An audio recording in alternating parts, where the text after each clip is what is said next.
Mets Trucker Podcast with your boy, Big Boton. Let's go, Mets. Vamos a hablar.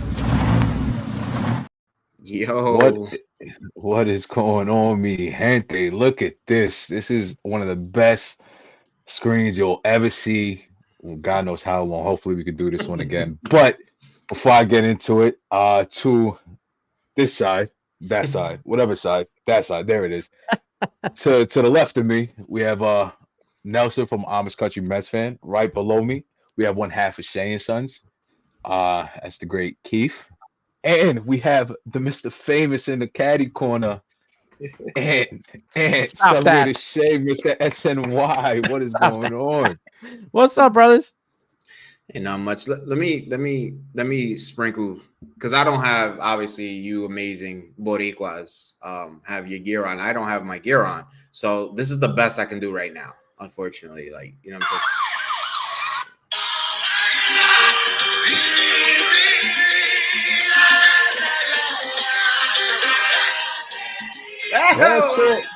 Shut that off before we get copyrighted. We're gonna have to sample that and make that an intro, 20-second intro or something, so we don't get in trouble. Shout out to all my Boricuas and my other Latinos out there, man. Thank you again, Tom, for having me on.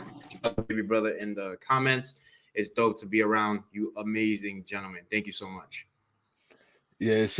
And real quick before we get into it, I just want to say to honor to share screen with you guys once again, and for those that are tuning in, much love, much appreciation. You know, drop the likes, the subscribe, the comments. You see all on the ticker where we're at, the lives, wherever you're watching from, let us know. And this is big for me because at the end of the day, you know, we see some great podcasters all over, but we don't see enough representation getting the recognition that we should be getting. And I'll start by saying that Amish Country Mets fan puts out great content, great breakdowns, sits in a barn, and love watching his stuff. And you hear the pigs in the background, and you know people can't get enough of it, and he should get a lot more love.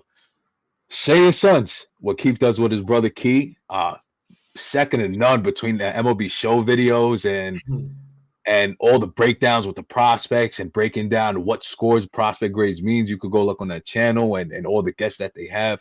Quality content. And then last but not least, Mr. Subway to Shay. And my guy's on SNY. How is he not getting more love than what he's getting? I have zero idea. But this is why we're here today, to recognize greatness, to recognize Latinos and minorities, period, that are in the community and pushing out great content. And it's a blessing to share the stage with you guys. So you guys got anything to add to that? No, yeah, this is a fun night that we're gonna have. So, you know, strap in for all the good times that we're gonna have coming to you. Talking Mets, and you know, I love the camaraderie that we have together. I've had Shane Sons on. I've had Amish Country Met on. I've been on Amish Country's Met show with the Interstate Mets, and now being on with you, Baseball Tone. I'm happy. I want to say something. I'm happy you stuck with it, because I know that you were deciding if you were going to continue doing this. So I'm happy you stuck with it. You know, do your thing, keep doing it. Now we've talked off air and stuff, and you know, advice and all that. And I'm glad that you're sticking with this. Don't ever give up on that dream. We're all in it together. We all work together. There are a lot of other content creators that we work with as well, and we just keep the community growing, and that's what it's all about. Definitely. That's much love. Amish, man, you got to say something for the people, man. You know they all love to hear your voice. Yeah, I'm the quiet one of the group, but no, I appreciate you doing this. It's good to be here with you fellas. Done shows with all of you at this point. I appreciate y'all guys always support and coming on. I'm down to be on any of your shows at any time. You just say the word.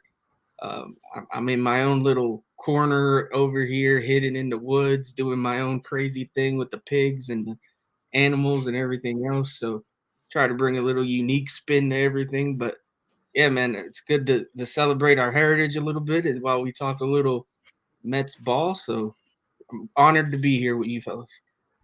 He's the most interesting fan. most Well, I was just saying interesting. he's the most interesting Met. It's not even it's not even, I've been saying this shit for like a year now. This Easily. man is a Puerto Rican, you know what I'm saying, in the middle of the country, repping the Mets of all teams, breaking it down in that climate with cattle. You know what I'm saying? Like, how gangsta is that? I mean, I don't know. Nobody's doing that. So You no see the one's ever buggies in the gonna, background? yeah, no one will ever copy his swag. No one will ever bite off this man's style. It is literally one of one. And I always have time for one of one stuff. He's the man, bro. Not even a question. Definitely. And just a side shout out to a couple podcasts to throw out there. Tomás Stewart's Park. Ibby's one of the boys. Shout out Uruguay. You know what I'm saying? Shout out Uruguay. We found out Ibby's Uruguayan, so he belongs here with us. He's one of us. But that's why he's doing great things, because he's also one of us. You know what I mean? He's representing for the people. So, shout out Tomás Stewart's Park. The other half of Amish Country on Interstate Mets, CPNY Sports. They do great things with the Interstate Mets Report. I think he's like he's what? He's like a 10 freaking. He's no way. Yeah. I knew he had some sauce on when he talks. You know what I mean? I felt it a little bit. So good for him. We'll claim it. And we'll take it for this episode. We'll take it. And then and once again, shout out to Lil Bro Key, a second half of Shay and Sons. We know you can't be here. Hearts up. Love the boy, Key. man. Maybe next time we could get it going all together. So to get right into Mets baseball, now we got all the fancy stuff out the way. I had a different idea for what we were going to talk about. I want to talk about opinions from every position, starters, bullpen, so forth and so forth. A little bit longer, shoot the shit. Like we're with the boys. But then the Senga news dropped. Mendoza said the arm fatigue. He's kind of shelved at the moment. They're going to see what's going to happen, what's going on. So, in my opinion, I know that Stearns wants to move to a 6-man rotation. So am I alarmed? No. Am I a little scared due to Mets history? Yes. Because at the end of the day, it's such a we've seen this path so many times with so many pictures of it starts with the arm being tired and then it leads to something else. You know what I mean? And I don't want to be the negative Nelly. And the funny thing is, I'm the most optimistic Mets fan a lot of people know. But it's one of those things where I hope he's okay. I hope he's doing good. And I think him having fatigue this early, and I know it's because they're kind of ramping it up and it's just getting started, it's just another need to show that we need a 6-man rotation. But we'll start with Amish and work our way around the clock. So what? I mean, it's obviously not the greatest news, but man, I'm trying not to even think about it because it is way too early to go to freak out mode. Like, I really don't want to go there because this season is long, and if I start freaking out on February, whatever it is, 21st, I ain't gonna last all year. So I'm just hoping for the best. Obviously, you never want to hear, and we were saying it before the show started. Like, they say it's nothing and he's fine, but we're ingrained to hear that and be like, all right, you guys are full of crap, because it's happened so many times to us where they go, oh yeah, they're fine, and a week or two later it's, oh, they're still dealing with this, they're going for an MRI, and then they're missing God knows how many months of the season, and it's just on and on and on and on. So we're conditioned as Met fans to kind of be on high alert and just you go into this dread immediately when you hear this kind of news. So I'm trying to avoid that, trying to keep it calm and be positive. But yeah, it's not the way you want to start the spring, right? We're just getting started, dude. I don't even know, has he thrown a bullpen or anything yet? I don't know. If he had, I didn't see it. But yeah, already he has arm fatigue. So I don't know. I'm trying, like I said, to stay positive, but it's tough, man. It's tough being a Mets fan. Yeah. You know what? I have been beaten down. I'm pretty sure all of us have been beaten down by every year having to deal with Jacob deGrom's arm and injury fatigue that this has really no effect on me. I don't know. I'm just like, okay. This happens every year. And I'm pretty sure Senga's not going to be the only pitcher that this happens to on this roster. But like Tone said, it is imperative that this team moves to a 6-man rotation. There's no ifs, ands, or buts about it. It has to be a 6-man rotation. And the good thing is the Mets actually have depth this year to do that. So we'll see how they put it all together. But another good thing is that there are a couple of free agents that are still available out there that should keep an eye on. Jordan Montgomery, for one, that I always like to look into. And the longer these guys stay in free agency, I think it's the more that benefits the Mets, because if someone gets hurt or, someone is not playing up to par to make this roster, you try to sign a Jordan Montgomery to 1 or 2 years and put him in the rotation. I don't care if he's the first start, if he's the ace or the second or third. We just need 6 arms in this rotation, and that's all I know. So there'll be a lot of emphasis, I'm pretty sure, on a guy like Tyler McGill, who's learning his own version of the split forkball. We'll see what happens. Keith don't want that. It looks like Keith don't want to see Tyler McGill. Keith is not a McGill guy. Not a McGill guy. I just got to go through the line, and I feel like he's the first in the line of defense when it comes to depth in this rotation. I mean, you could go to Joey Lucchesi if you want as well. David Peterson's not coming back until halfway through. And then you got the kids, right? You got Christian Scott, you got Dominic Hamill, Mike Vassell. So we'll see how they go with the rotation, but I'm pretty sure we all agree 6-man rotation is imperative. Real quick, Shane Son's podcast, probably the other half. An important Mets pitcher having an injury by February is just them telling us the season is near. New York Mets Groundhog Day. Spring is here, baby. Spring is here. Go ahead, Keith. So my soul hasn't recovered from last year. So I'm walking soulless. And I'm talking about last year for Edwin Diaz.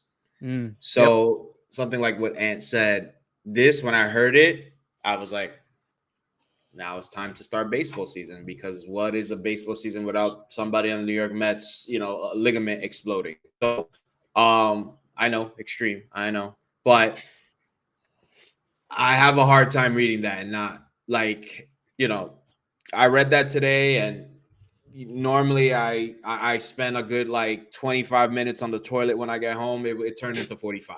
It was rough. It wasn't the best. That's usually my favorite chair in the house. It was very difficult.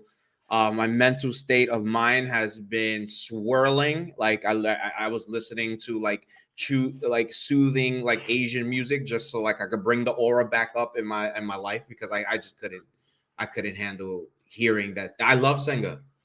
I genuinely love Senga. Yeah. This team is so fire because of him really being at the top of the rotation, and the fact that so many people are like, yo, this dude is not an ace. If he's the top of your rotation, the Mets are in trouble. And you hear it over and over. And you're just sitting here like, yo, I want this fucking guy to shut them all up. I want him to have a better year than Yamamoto. I want him to have a better year than Spencer Strider. I want him to bust everybody's ass. And then his arm is all tired. Oh, God, man. It's just a huge, huge bummer. He was going to be the one guy that I was going to make sure I try to get the Citi Field to for all his starts. And it's huge, huge wrench in the stomach. I know it's just reported it's not serious or whatever, but you hear that shit as a Met fan and you're just already all right, when you're going to tell me the truth? You know what I'm saying? That's just how I operate. I hope they tell us, oh, it's a 2 to 3 week thing, but then it's 2 to 3 weeks of torture. You know what I'm saying? Now you're wondering if somebody's going to take a picture of him at spring training walking around. Oh, look at his arm. He's holding his arm. Oh, is he okay? Or whatever. It turns into a nut fest with Met fans, and it's very stressful. And Amish said it best. Yo, it's fucking February. I don't want to tap out by March. It's true. And it's just as a Met fan, how could you not just have your anxiety through the roof? I wear my emotions on my sleeve sometimes, maybe to a fault.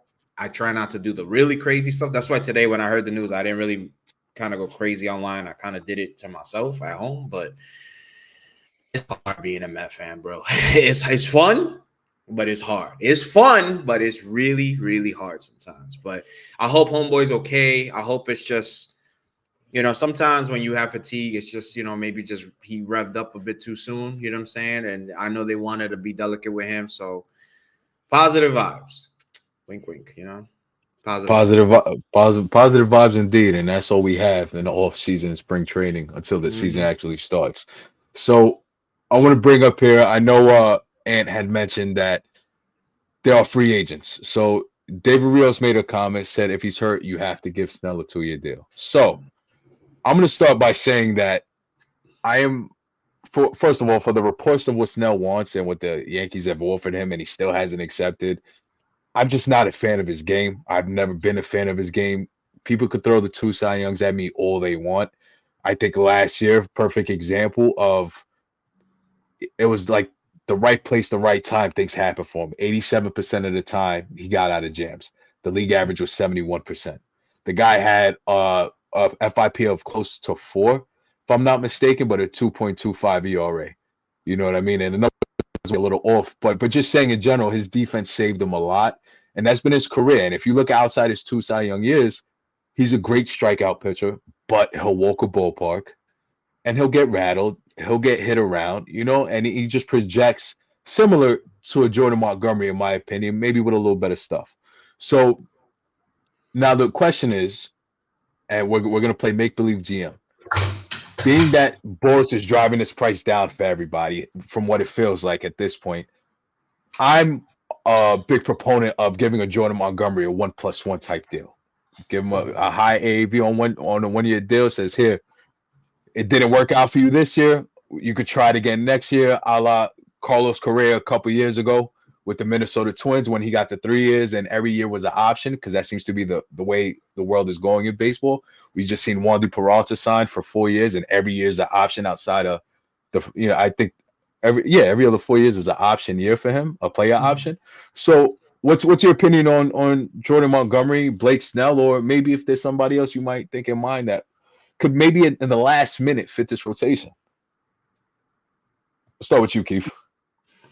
I'm a big fan of both. I want to be clear. I do like Blake Snell. I do know what Blake Snell is, so I don't like to masquerade around the fact that he can be very misleading. He's a very good pitcher, though. I don't want to downgrade him. He's done a lot of good in Major League Baseball with his resume. But he's also very prone to suffer from his own success, if that makes any sense. So I'm very aware of that. Jordan Montgomery, I feel like he is the best definition of a middle rotation guy who will really go do the dirty work. You know what I'm saying? He is a guy that I feel like likes the big moment. You know what I'm saying? And I think every time I've seen him in the big moment, he's done enough to get the job done. So I do like that about him. I believe, he is somewhat more prone to pitch in a big market than Blake Snell, with all due respect to Blake Snell, because I've seen it. And he seems like a guy that doesn't phase in big moments, a la the World Series. There's other guys out there, like you mentioned. Mike Clevenger's out there. I might be forgetting a few other guys, but there's guys out there, nothing too notable, nothing to really ring home about. But, there's also the trade market. Who knows? I necessarily don't want to do a trade at this point. I felt like everything was kind of just set, really was okay with everything how it was. If I had to go after somebody, personally, me and my brother have talked about this. The reason why I probably am inclined to pick Blake Snell, which is a little bit of a surprise, as much as I do like Jordan Montgomery, is I feel like Jordan Montgomery is... It's hard. To me, it's hard to get a player. I know money comes into play. But it's hard for me to tell a player, hey, go from the World Series champions to a project, respectfully. A fun project, really cool project. Best project, I think, in baseball, respectfully, to other teams. And I think that is very on the mental state of minds for pitchers. Like my brother talks about all the time, the mental is a big deal with these guys. Not saying he won't perform, not saying he won't do his thing. I just feel like I don't think that's a very realistic situation. The Blake Snell thing, I know the qualifying offer screws us. I get it. And I don't really want to sign him. But the reason why I would go after him, because I legit think it could be a 1-year deal. Like, I literally think it's almost to a point wherever he signs, it might be that Correa thing. I actually really feel that way. So honestly, I don't want to sign nobody. I want Kodai Senga. I don't want to get none of these guys. Even before that, I know I'm crazy. We need pitching, whatever. Mike Vassell, Christian Scott, Jose Blue, all those guys. I am so okay with watching these guys pitch. You know why? Because those are our guys. You know what I'm saying? I'd rather live and die with our guys, and that's it. That's just where I'm at. I don't expect to win a World Series this year, but you know what? Hell, if we hit lightning in a bottle and it's with our guys, then even better. So I would prefer to sign none of them, respectfully. That's just my take. Fair enough. And Tone, what were the stats? Can you repeat the stats for Blake Snell that you mentioned? yeah, so last year I believe his FIP was closer to a 4. His fielding and independent percentages. I know his ERA was sub 2.4. I know his strikeouts were around 12 per game, between 11, 12 per game. Walk rate was at around 5. And his whip was normal. I think it was around like a 1.1 or something like that, a 1.2. And you mentioned him getting in and out of jams. That percentage. Yeah. So the percentage, the percentage that I read, and I've been trying to look it up, but I know it was over. So I'll put it like this: it was over 82% of him getting out of the jams, and the league average was 71%. You know what the problem is with that? As great a stat as that is, he gets into too many jams. That's his problem. And I saw that firsthand in game 2 of the wild card series. I was there. Every inning, he was in a jam. He didn't get past the 4th, 5th inning. And that's something that has been with his career his whole life. And, I don't know if he could really handle New York. He wants to come here. He wants to be with a Yankee, but I don't really know how well he can handle pitching in New York. I feel like Marcus Stroman can handle pitching in New York better than he can. I rather go Jordan Montgomery. I think he said it in somewhere in these thing. He said Monty pitched in New York and became better since leaving, reliable, and is not another lefty on the staff. So that's where I'm going. I'm going Jordan Montgomery. He's proven that he could pitch in the postseason. He's proven that he could pitch in New York. And that's a big thing for me when signing players. Can they play in New York? It seems that a lot of the players that can, the Mets don't retain, and they go off and they play better elsewhere. So I want to do my best to bring in players that can hack it here in the city and play well. So I would go with Jordan Montgomery. If you go with Blake Snell, he's obviously going to become the de facto ace, and he's just not an ace to me. He's a good 2, good 3. I know he's got the 2 Cy Youngs, but he's not an ace to me. Jordan Montgomery, neither is an ace, but I don't expect that from him. When you sign Blake Snell, you're expecting Cy Young ace stuff now from him, because that's the deal you're giving him. If you give him some kind of big deal, which I know the Mets won't, but he's going to get a lot of money either way, whether it's a 1, 2 year, 5 year, 6 year deal. I'm going Jordan Montgomery all day on that. But, I am not opposed to what Keith said in seeing our own players get their opportunity. We saw it in September. Jose Butto pitched very well. McGill pitched good. Peterson pitched okay. Let those guys cook, and let's see what we got with them. And then the next crop, which is Christian Scott, Vassell, Hamill, maybe it'll be their turn soon enough. So I'm all in with what Keith said. And, if we're not signing Jordan Montgomery, I am ready to ride it out with our group, the crew we have. Good, almost. Yeah, so I'm not a Blake Snell guy at all. Like, I'd rather, like the fella said, I'd rather just roll with what we got. My biggest thing with Blake Snell is outside of his 2 Cy Young Award years, he's pitched career high 129 innings pitched. The 2 Cy Young Award years, he pitched 180 innings. Every other year, he hasn't touched 130. ERAs outside of those 2 years, 4.04, 4.24, 3.24, 4.20, 3.38. He wants to get paid like he's some sort of stud ace pitcher, but he's not. He had 2 phenomenal seasons, but outside of that, he's just a mid pitcher. He's not bad, but he's not anything special. And to me, like, for the money he's asking for, I'm out. Like, I'm just out on that dude. Monty, listen, if the price is right, so to speak, I guess I'd go there, but and I like the fact, like others said, he's pitched in New York. He knows what it's like. Obviously, he can pitch on the big stage. He won a World Series. I like that in the dude.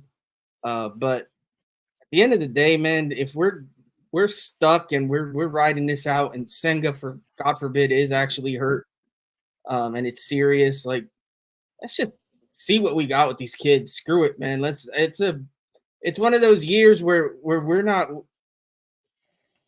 all in. Like, we know that, if you're being honest with yourself, we're trying to make the playoffs on a wild card spot, which I think can happen. But we're not trying to win a World Series here. I don't think, not this year. I mean, that's not to say things can't change either, right? Like, you can come July, things are going well, you add some pieces, you can make a run. Nobody expected the 2015 Mets to sniff a World Series. They go and pick up Yoenis Cespedes, and they just went on a freaking tear. So things happen, crazy things happen, right? But yeah, no, I'd rather just ride with the kids. Let's see what they got, throw them in the fire, and hopefully they prove that they can carry this team for the future. And then that helps you too, because then you don't have a question mark next year. 2025, all right, Christian Scott is that dude. Mike Vassell, he is a back of the rotation guy. But, or if, again, God forbid, if it's not the case, then shit, we need to go find more pitching, because Christian Scott sadly didn't have it. Mike Vassell, not that great. And those aren't the only 2 dudes, but you get where I'm going. So yeah, I'd rather just ride with what we got. But if I'm picking between Snell and Monty, give me Monty all day. I just don't like his face. I don't like the dude. I don't want anything to do with Blake Snell. No, I hear you, and you guys bring up all good points. And shout out to, I believe it was David Rios, for asking that, or saying if he's hurt, maybe to sign him. Good talking point. Shout out to the chat. We're fluctuating between 40 and 50 guests. Wherever you are, like, subscribe onto Shay and Sons, Subway to Shay, Amish Country Mets Fan, and Mets Trucker podcast, all on YouTube. If you follow on Twitter, we all post Mets content along with other stuff. But yeah, so with that said, can I just say one more thing to bounce off the rotation before we let go? Because Nelson brought up a good point. He brought up the 2015 Mets, and the most important thing that I take out of that rotation, it's not DeGrom, it's not Syndergaard. They all had great season. The kids had great season. Harvey, the anchor of that rotation was Bartolo Colon, who gave that team innings. This rotation, if they can give 5 to 6 innings a night, then you're in good standing, because you're not overworking the bullpen, which is going to be a open door policy, it seems like, with all the people we brought in. So I just wanted to make that kind of little bit of comparison. If we could get these guys to pitch 5, 6 innings, I think they're in a good standing, even if that's, with Kodai Senga pitching once every 6th day. So that segues into kind of what I wanted this night to be about before the Senga news. Is this is also, besides us coming together, spring training is upon us. Saturday is our first spring training game. So I wanted to just go between positions, or bulk positions, and see how we feel. So we'll segue into starting pitching. For me, we have Luis Severino, who is a question mark till he's not a question mark. Show Manaea, I am a huge fan of ever since his Oakland days. I know he faltered in San Francisco a little bit, but the second half of last year was one of the top 5 pitchers in the second half. developed what did he add? About 4 to 5 miles per hour on his fastball, developed a sweeper, stuff he never had at age 30. You only get better from that. If you develop that at that age, you only get better. And I just want to say, watching all this driveline baseball stuff, shout out to the pitching labs all over the place because it does work. Pitching labs do work, and Minaya is living proof of that. And I think we could talk about Mets staff players who have kind of shown to be proof of that, but I expect Minaya to continue into that. Quintana, if Quintana's fully healthy, another guy that'll eat innings, is another guy that'll give you strong outings. And I feel like we don't talk enough about Adrian Hauser. And I know that's because we were kind of looking at, who is he? And we don't kind of know what he is. I think we knew more about Tyrone Taylor in the trade than we did Adrian Hauser. But if you look at Adrian Hauser's career, he's nothing but solid. I think outside of a couple, maybe one season, I think he's been around for a little bit, but outside of one season, he's been what you expect him to be. He's a guy that could go 10-10 with like a 3.5 to a 4.2 ERA. And these are the type of things that you need in consistency and consistent pitching staffs. Is you need guys that you know what they're going to give you, and they're going to keep you in games. So if the bats, like, for example, like with Scherzer when he was here, we experienced highs and lows, right? Depending on the game, depending on the flavor of how it worked. There's certain pitches where certain games, like with anything, highs and lows. And the thing about a quality season is consistency. Consistency from game 1 to game 162. And Hauser has shown a career of doing that. Sean Manaea has shown a career of doing that outside of San Francisco. Luis Severino, we don't know. Kodai Senga, knock on wood, everything is good. He continues what he did from last year. That's an ace in my book. I'm perfectly fine with that. And the rest of the starting pitching staff is a little toss up if I missed anybody. But let me know you guys' thoughts on the starting pitching staff. And we'll start with you since you led us into this one. Yeah, I wanted Sevy from the start of free agency. If there was a reclamation project or an if that I wanted to take a chance on, it was Luis Severino. I thought he pitched very well in his time with the Yankees. I know towards the end, the injuries and the tipping of the pitches. But if there was anyone you want to unlock potential out of, it was going to be Luis Severino. And I think he'll have that type of bounce back year. Sean Manaea, the tribal chief, as Keith and I like to say, he pitched very well in Oakland. People forget his time in Oakland. And Adrian Hauser, like it's CP says here, Mr. Consistent. My comp for him is Rick Reed. If he can give us that Rick Reed type, bulldog 11-5 with the 3.99 ERA, I think that's going to be a very solid trade when we look back at David Stern's first year. That's going to be a very solid trade. So I'm kind of excited to see what this rotation can do. Obviously, Quintana's another consistent pitcher. I mean, he pitched consistent ever since he came back from injury mid-season. What was it? Only giving up 3 runs a game. I mean, we were like dying for that after seeing the first half of the season. And hopefully Senga is healthy. And I agree with Keith, man. I just want to see more Senga. I got to see him twice last season, pitched very well, and he is so entertaining, man. He just looks like he loves being a New York Met, and that's what I want from my pitchers, is to love playing here and to give their all. And I'm very excited to see what this rotation could do. There are ifs, but there were ifs when we had DeGrom and Scherzer, when we had Scherzer and Verlander. Those were still ifs, even though they had the track record. They were old and we didn't know, but let's see what we could do with these guys and what Driveline does. Maybe it'll turn it around. Maybe we're in for a season that we weren't expected in a good way. Yeah, and guys, for the chat, anybody listening, wherever you are, that Rick Reed comparison was gold. Pure gold. If you ever question anything about what type of Mets quality we have fandom going on, Rick Reed comparison with Adrian Hauser in the year 2024, oh my God, that pure gold right there. But real quick to go to the chat before we continue, guy AP said the game has moved to where you need a reliable 7 to 8 arms to start. McGill, Peterson, Lucchesi, etc. are going to play a pivotal role stepping in when needed. Agreed. So Keith, what are your opinions on the starters?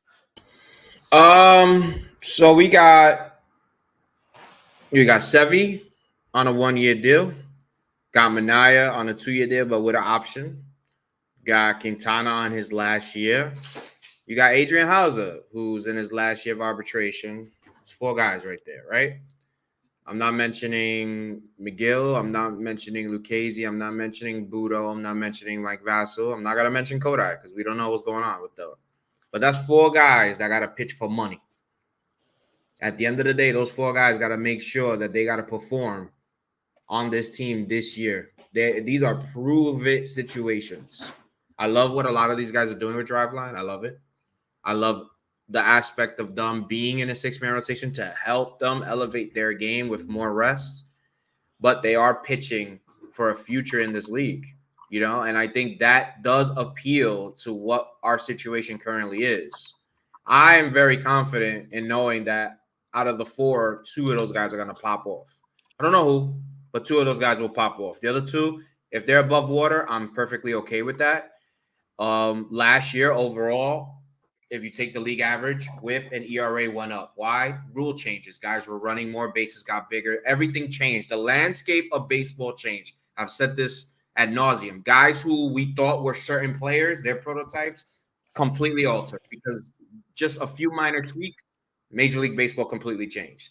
So I think now we're going into spring training without the World Baseball Classic, interrupting guys traveling and being with the team. That helps us. We are a better prepared team because, you know, what David Stern has provided with the pitching lab. My personal opinion, I have optimism with caution. The thing about this team personally is going to be more aligned with the bullpen. And I don't want to segue to that because I know we're going to get to Nelson, but we don't really need these guys to go 8 innings every outing. We don't. The thing is that last year we would start the game off losing and have to play catch up. You know what I'm saying? If we can just maintain the game to about the 5th or 6th inning, I think this year, more surprisingly, the bullpen will surprise us more than the rotation. I don't want to bring up the bullpen because we are talking about the starters, but that's all just 4 guys, not even mentioning another 4 additions that could be added to the rotation. So even though Senga, the situation's up in the air, there's depth, there's options. We didn't have that last year. And again, I'm going to mention two last points. Last year, Senga was considered the 3rd option, and he ended up being the best pitcher on the team. So everybody who tells me, oh, Senga, he can't lead a rotation. Well, he did it last year as a rookie, first time in this country. So let's put that to bed.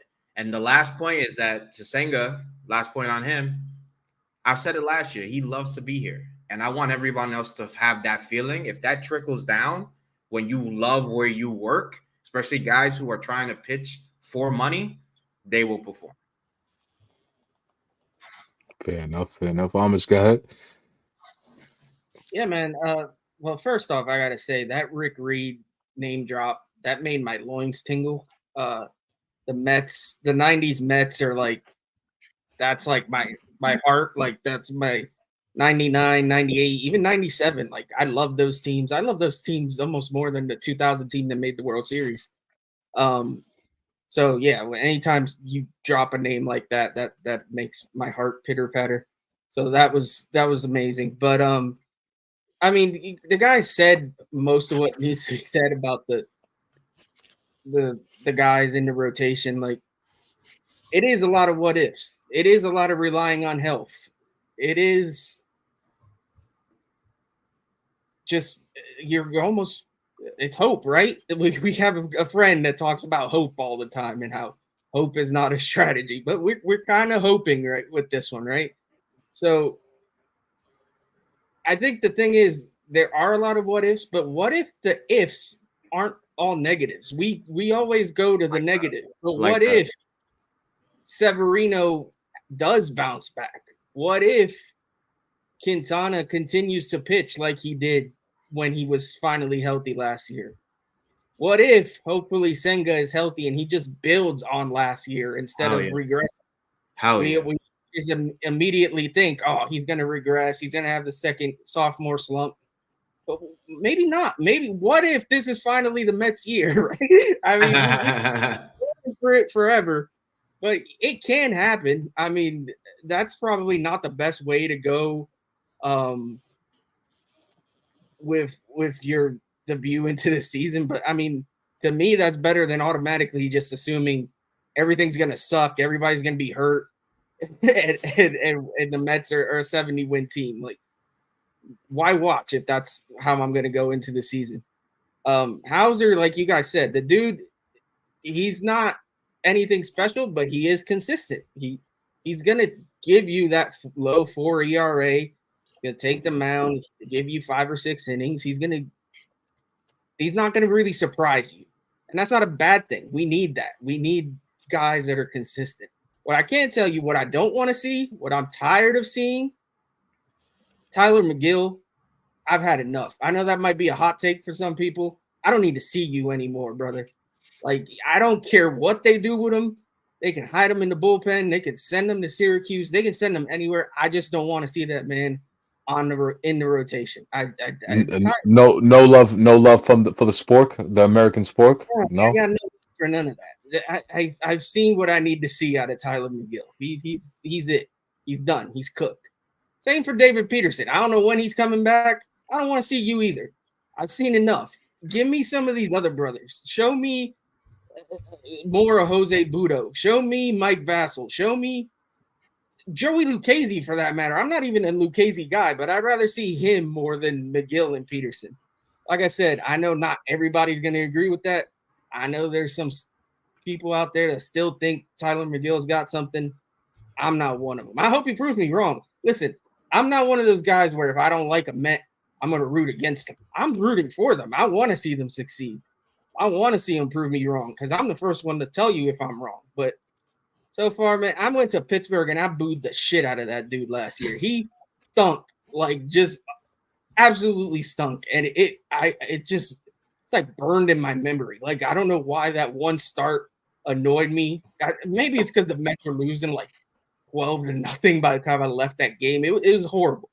But yeah, I'm done with that dude. But outside of that, I think we got something with this rotation. And I think, like you said, I'm sure we'll talk about the bullpen, but that's going to be a big help. I think the bullpen where it was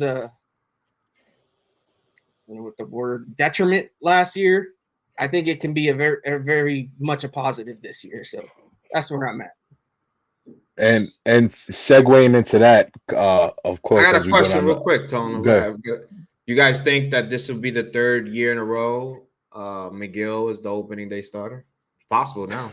Yeah, that is possible. I was thinking about that actually. Yeah. Earlier He's today. opening on spring training, right? He's opening. That's Saturday. what I'm saying. It'll be 3 straight years of Tyler McGill. But he's dominant though. He's dominant on opening day. Yeah, no, he's great opening day. And then after that, it's just like he's Yeah. good in April, right? We get a nice little dominant DeGrom in April from McGill, Mm-hmm. and then after that, to be fair, Mets opening day is probably the best thing walking. Our any World sport, Series. so World Series. Like if it was just opening day, oh my God, we'd be talking 28 championships right now. We need to lose opening day. We need to lose.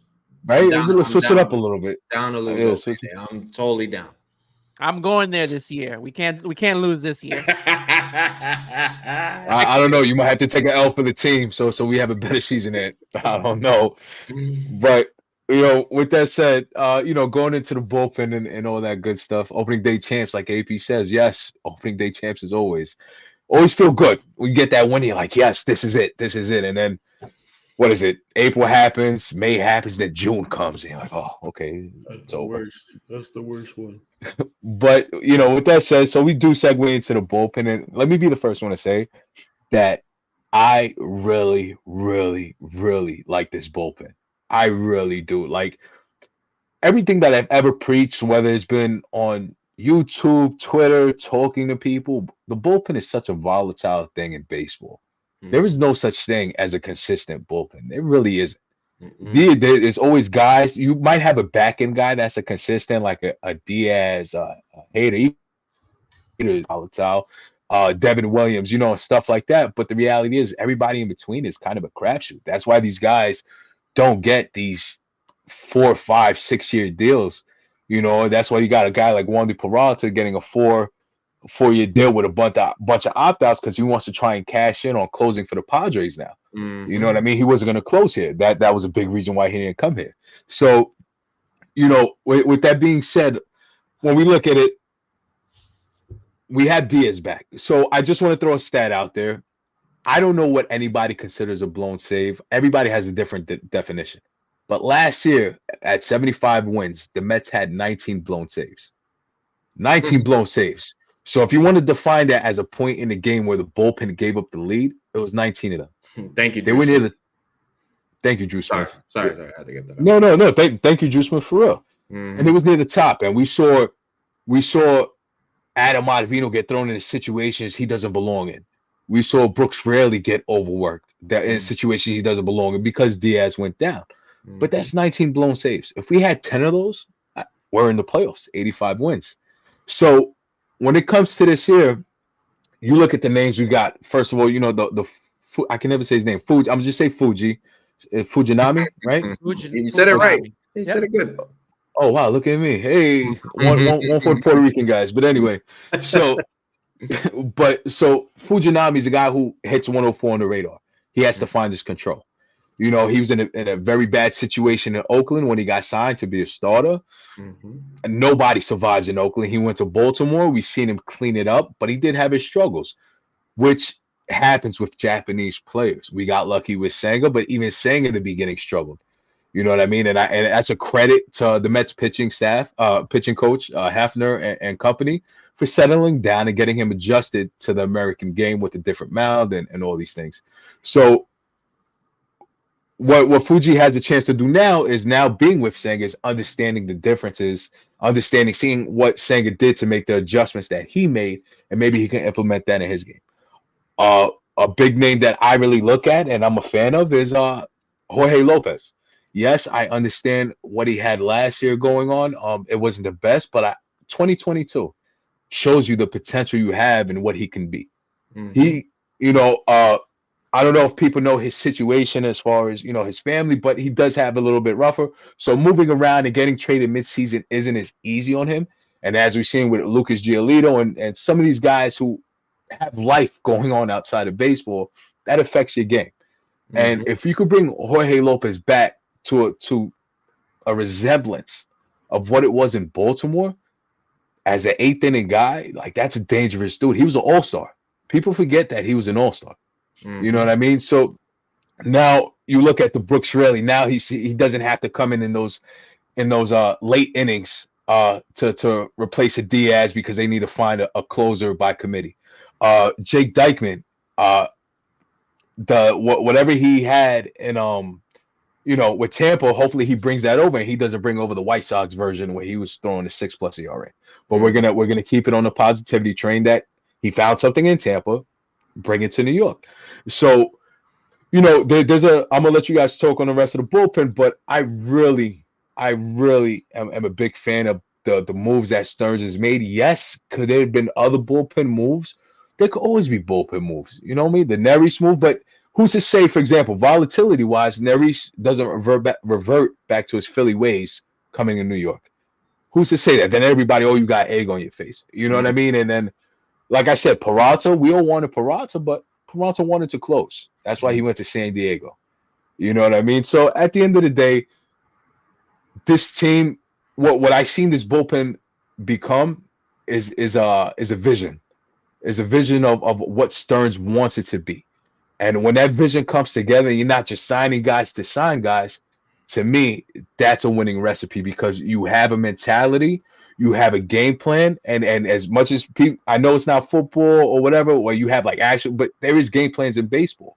You know what I mean? And when you have it consistent through pitches, like, okay, in this situation, we got this, we got the fastball sweeper guy, and I even shout out Ottavino with the off-speed stuff. He's the one guy who has some nasty off-speed stuff. And then you have the wild cards like Johan Ramirez, Yaxel Rios, and the list goes on and on. But I'll let you guys go ahead and talk about the bullpen.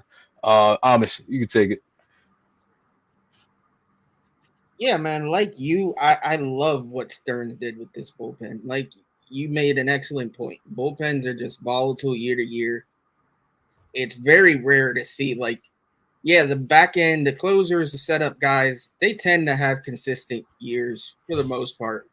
But everyone else, you can have a guy throw to a 2 ERA, the next year he's a bum. Like, so taking chances on these guys with live arms and that fastball sweeper slider combo, like I'm all about it.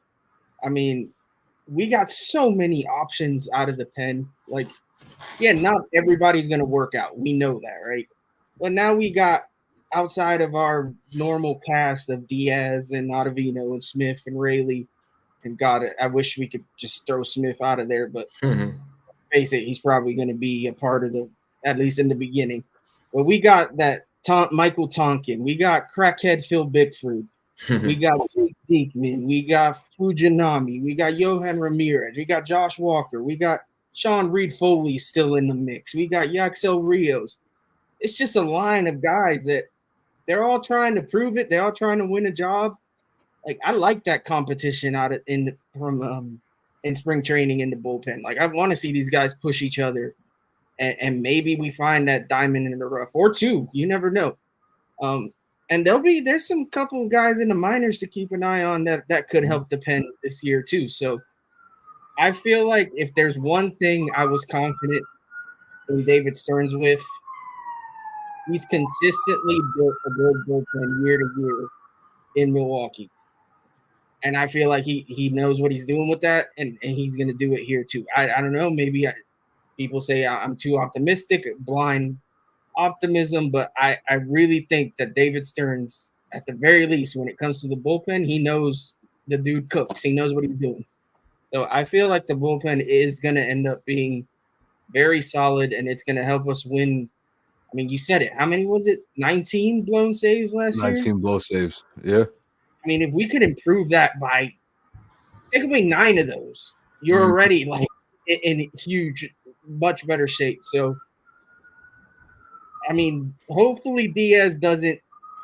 I'm a little afraid he's going to push himself a little too much. We've already heard a little bit of whispers about him, like almost being a little too amped up. Like, I need him to chill. I need him to slow his roll and take it easy and don't hurt yourself, brother. We need you for 162. We don't need you to like leave it all out there in spring. So just need him to chill a little bit, ease into it. I think Otto can bounce back. Not that he really wasn't that horrible last year. It's just I think when the dude lets a guy get on base and they're automatically on second, like that just brings bad memories. And like that's all anybody remembers from dude is that guys on first might as well be a double because they're stealing second base. So if he can work on not walking so many guys, I don't think he's ever going to pitch quicker. So if guys get on base, they're going to steal on him. Let's face it. But hopefully he can improve. Like I said, I have no faith in Smith, but everybody else, I think we got something. We're cooking with the pen. So this. I don't know. I'm optimistic. That's all I can say. Yeah, definitely. And I like an Ottavino it's funny because if you look at his career, he pitched his best in Colorado, and that's a hard place to pitch. You know what I mean? And he's had it, and then the year before last he was good, but I just feel like when you put him in those high leverage situations, it's such a crapshoot. You know what I mean? He's more of a 7th inning guy or a change of pace guy if you want to set him between like a Fuji and a Diaz, you know, just to throw guys off with his off speed stuff. But yeah, I'm always a big fan of Ottavino in that slider, and I know that holding guys on is his worst attribute. I think I saw a stat today. I forgot who posted it. 341st out of 342nd at holding runners on. It might have been CP. If that was you, shout out to you. If it wasn't, I'm sorry, but take the credit anyway. But yeah. And what's your thoughts on the bullpen? Yeah, I didn't even mind them re-signing Ottavino, especially where the bullpen was at the time. I thought, yeah, on the deal that they gave him, fine. He'll be going back to the 7th, 8th inning anyway with Diaz back. We know bullpens are a crapshoot outside of your, top line closers like Edwin Diaz, but Nelson brought up a good point. that David Stearns has a track record of putting together solid bullpens, and that's very important. So I am coming into this with the utmost trust that he knows what he's doing in putting this group together. And I don't know if this point was brought up, but the bullpen coach that was brought in has worked with some of these players, especially during the WBC for Team Puerto Rico. And let's not act like that's not high leverage situations. I think every inning in the WBC, whether you like it or not, Preach. every inning Preach. is a high leverage inning. I mean, they had the crowds out in Miami full to the max there. Those games are important to those players, whether you like it or not, and those are big situations. And the bullpen coach I can't remember his name, so I apologize for that. But he's worked with Lopez. I think he's worked with Rios or Ramirez. I don't remember who else. But Edwin Diaz was untouchable during that time there before he hurt his leg.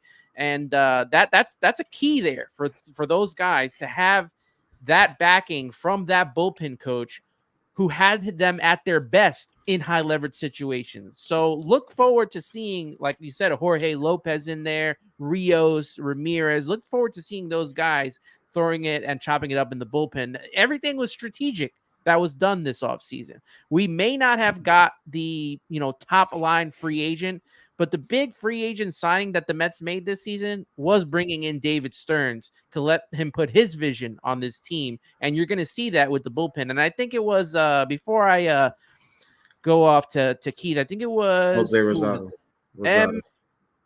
Jose Rosado's the bullpen coach? Yeah. Perfect. Cheo Rosado is the nickname, yeah. Yeah, MEZBX is saying that this is a time for Hefner to prove his worth as a pitching coach. It is. They basically wiped everyone outside of Senga and Quintana in the rotation out, and most of the bullpen outside of Smith and Ottavino and Rayleigh, and there's a whole new crop here.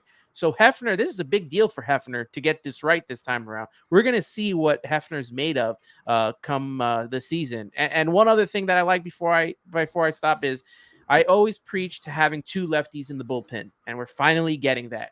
Diekman, Rayleigh, so Rayleigh doesn't have to, spend his time every game coming in to come out and get a lefty. We have two guys to split that up with. So I'm very optimistic, like the rest of you guys with the bullpen. I'm very interested in seeing where this is going. Yeah, definitely. And just to throw it out there, I know we said crackhead Bickford.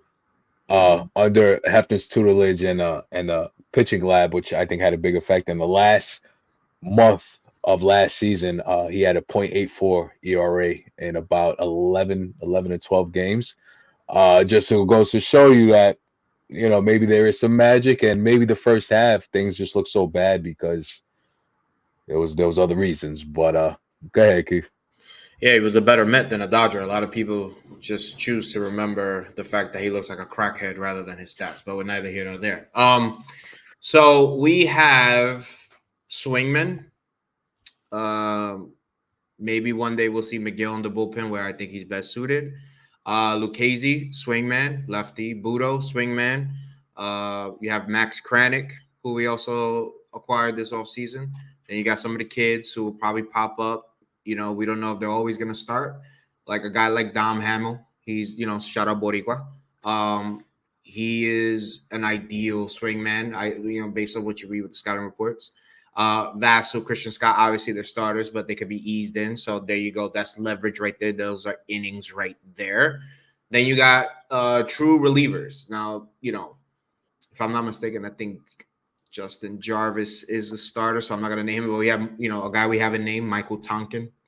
We got the guy who has been it feels like he's been a Met for 40 years. Sean Reed Foley's back apparently. Grant Harwig, he made some appearances last year. Josh Walker, another lefty. Reed Garrett will be showing some, bullpen appearances this season. Johan Ramirez, who we acquired. Austin Adams, Cole Sulser, Yaxel Rios, who I'm very in love with.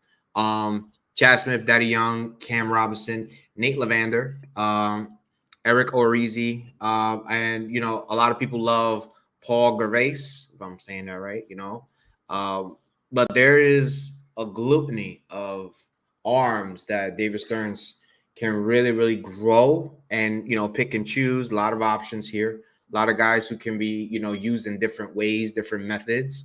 And this is why, like, I have a lot more optimism about the offseason than what some may think, because you sit there and you sign Hector Neris, right?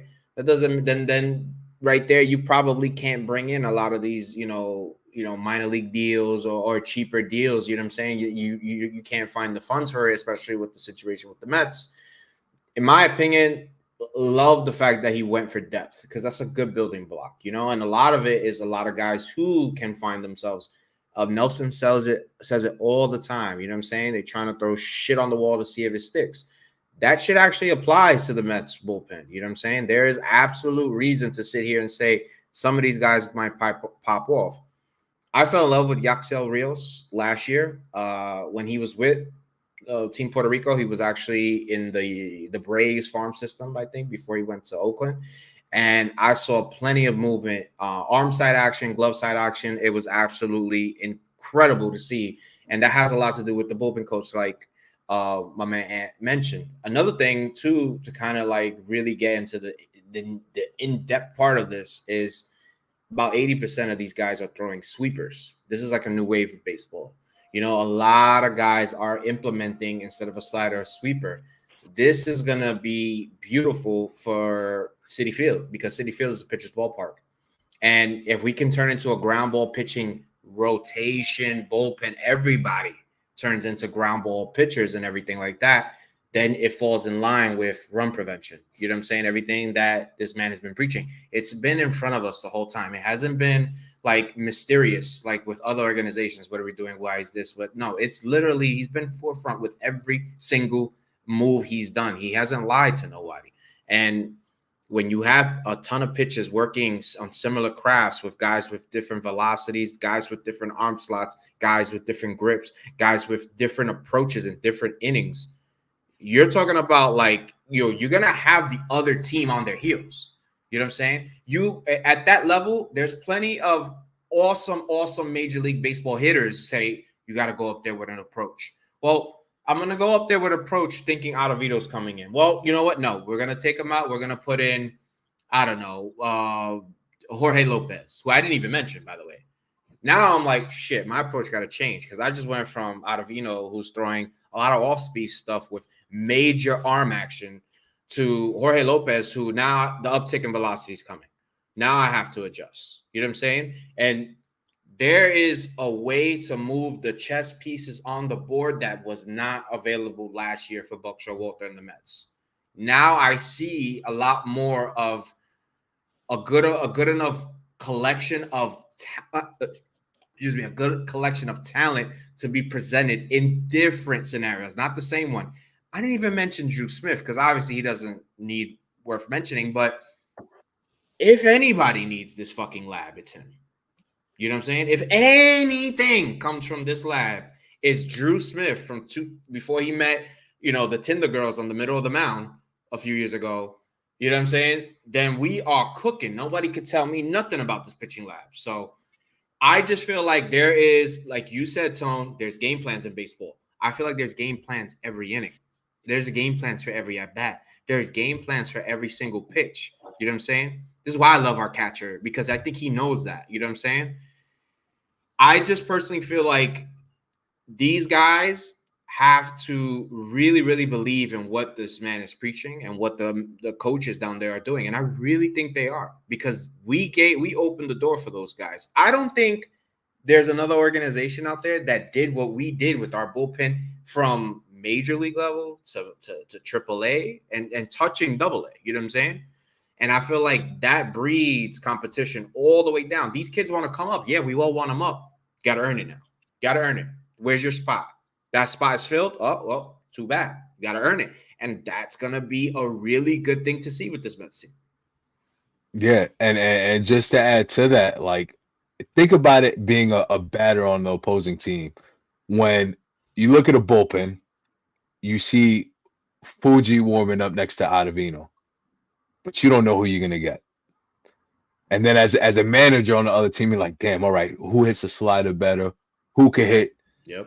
who sees a fastball better, and now you got a game plan, but you don't know what the Mets are gonna do because you got to play off of that. You know what I mean? There's just so many variables with this bullpen that people. I think if there's one thing, and this is why I'm really high on the Mets this year, because to me it's essentially the same bats coming back. Like this bullpen just has a whole new look to it, and it really has me excited to watch late inning baseball again. So I don't know if anybody wants to add to the bullpen, and then you know, go ahead if anybody got anything, and then we'll talk a little bit of lineup. I will say this too. This is a weird thing, but this is, you know, me. You guys watch my shit. I find the most weirdest shit to pluck out of thin air. There's a lot more day games, right? Yeah. So now relievers are going to play a bigger factor than ever before, because lo and behold, there's less hours in the day to prepare for these starters. They had less hours to rest. So these relievers are going to be in full like display in Citi Field and on the road. So that's all I just wanted to add to that. Yeah, there goes the Drew Smith love. Just want to throw The that less out Drew there. Smith pitches, the more the Mets will win. In theory, yes, absolutely. Poor guy. That's a good recipe. So real quick before we move on, shout out to the chat who Twitter and YouTube. I don't know if we're streaming for anywhere else. Shout out to you guys for watching. Like I said, we've been fluctuating. I don't know what total numbers actually are, but remember, like and subscribe. Subway to Shay and Sons, Almost Country Mets fans, and of course, you boy Mets Trucker Podcast. And so, with that said, we're gonna break into the final segment, and I want to talk lineup. I want to talk pretty much everything in the 9 that we're going to see, because once again, this is just like a complete, I don't know the next time we'll get to do this together, so we might as well do a whole big old family breakdown now. But let's talk how you feel about maybe what your potential starting 9 is, or your dark horses to make an impact on this roster. Any thoughts you might have on the field play? Keith, we'll start with you. Well, I've been thinking about this a lot lately. I know there's been quite a lot of debate about Brandon Nimmo and the profile of player he has become, but I'm not taking him out of that leadoff spot. I'm not. I just think that if it's working, leave it alone. You know what I'm saying? And I think that there is something that I don't know he'll work on, but I really wish he did, because I don't think he realizes how good he is with it. It is running. And I think that if he added that element to his game, he'd be a bona fide all-star. Like when I say bona fide, it wouldn't even be a question. He'd probably be the best leadoff guy in baseball. For me, I don't know about the number 2 slot personally because of matchups, but I'm not switching Francisco Lindor and Pete Alonso. So 3-4 is always going to stay the same. I don't mind maybe occasionally having Lindor in the 2 slot, but I want Lindor either 2 or 3rd. Now that 2 slot, the thing about 2 slot, you can throw in McNeil, but then that's 2 lefties back to back. Or you can go the 2022 route. And if Marte finds himself, which I think I have a little bit of optimism for, now you got 2 speedy guys in front of Lindor and Alonso, which ideally in theory is what you really do want, right? There's been talk for Francisco Alvarez in the 2-hole. I think that's just too much responsibility for him at this point, along with the fact that he has other things to do. You know, Harrison Bader, in my opinion, I'll touch on him more. I think he's that prototypical number 9 hitter. So I think right now it's literally a toss-up between McNeil and Marte at the 2 slot. Now, the 5-hole hitter is what everyone talks about. Oh, we got to add a DH. We got to do this. Da, da, da, da, da. Well, necessarily it might be in front of us, with Francisco Alvarez. I think this is a really good opportunity to try him in the 5-hole. I personally believe that. Could be wrong, but if you want to alternate with splits or backward splits, you could even look at the 2022 version of Jeff McNeil. His OPS was over 1,000 when he was batting in the 5th hole, right behind Alonso. So if, you have Marte in the 2-hole, then maybe you want McNeil in the 5-hole and then maybe Alvarez in the 6-hole. You could do a whole lot of funny stuff like that. Ideally, what this lineup is going to come down to, and I know we're going to spend some time on it. I did mention Harrison Bader in the number 9 hole. This is going to come down to who's playing third base for the New York Mets. And I think depending on where you're putting them, how they're getting on base, how they're approaching their at-bats, 7 or 8 is where you're going to see either Mark Vientos or Brett Beatty. In a perfect world, maybe they're both in the lineup and they're both producing, one at third base, one in the DH slot. So I think there's two combinations: the 2-hole, the 5-hole, and then depending on what happens at third base. You did mention dark horses. I've been saying it, to you, saying it to everybody. My favorite dark horse situation is Tyrone Taylor. Love it. Think it's going to surprise a lot of people. No one's talking about it. Big fan of Tyrone Taylor, because if Marte needs to hit the show for about 2 weeks, I want Tyrone Taylor in the outfield. Love what he brings. I was very happy with that move. But yeah, Brandon Nimmo, 1, and then 3, 4, Pete, Lindor and Pete, and I don't want to mix that up. And then everything else should find a way into the lineup itself.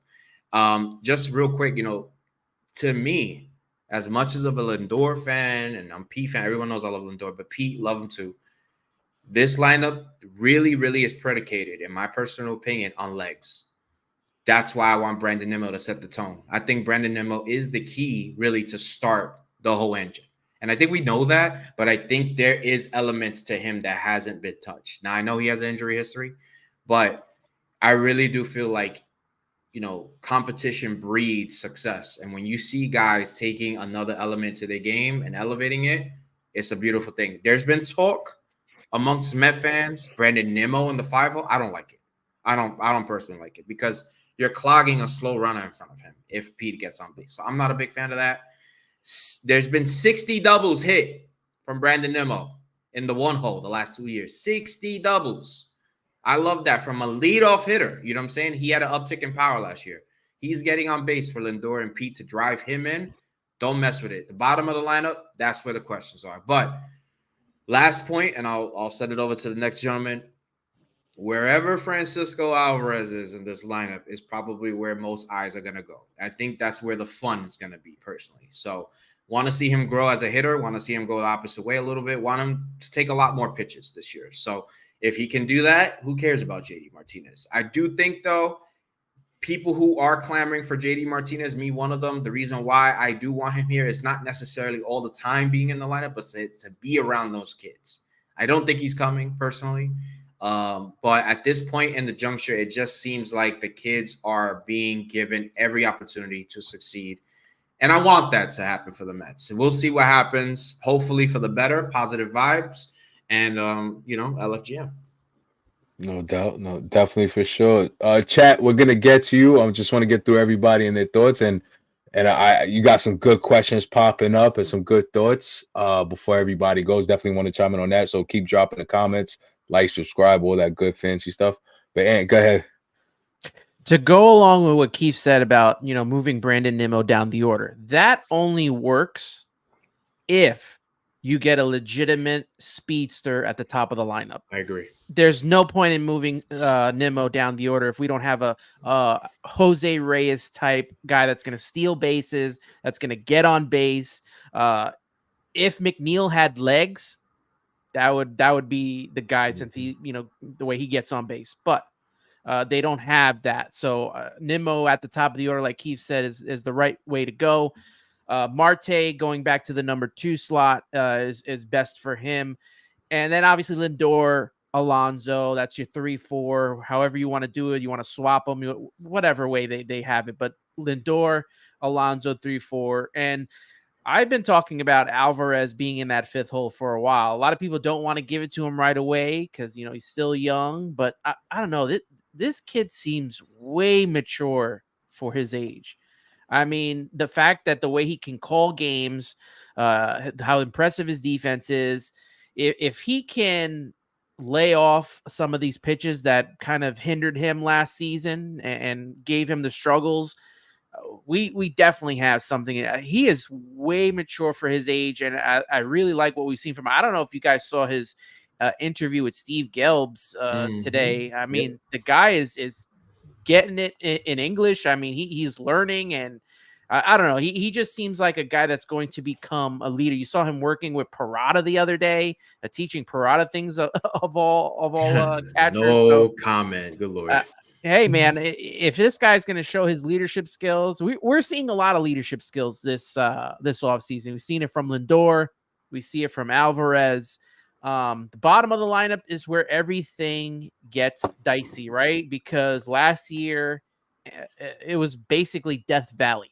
I mean, they barely got any production, and you could throw their Ruizes out there that they had after the trade deadline, but that lineup is predicated at the bottom on what Beatty and Vientos can do.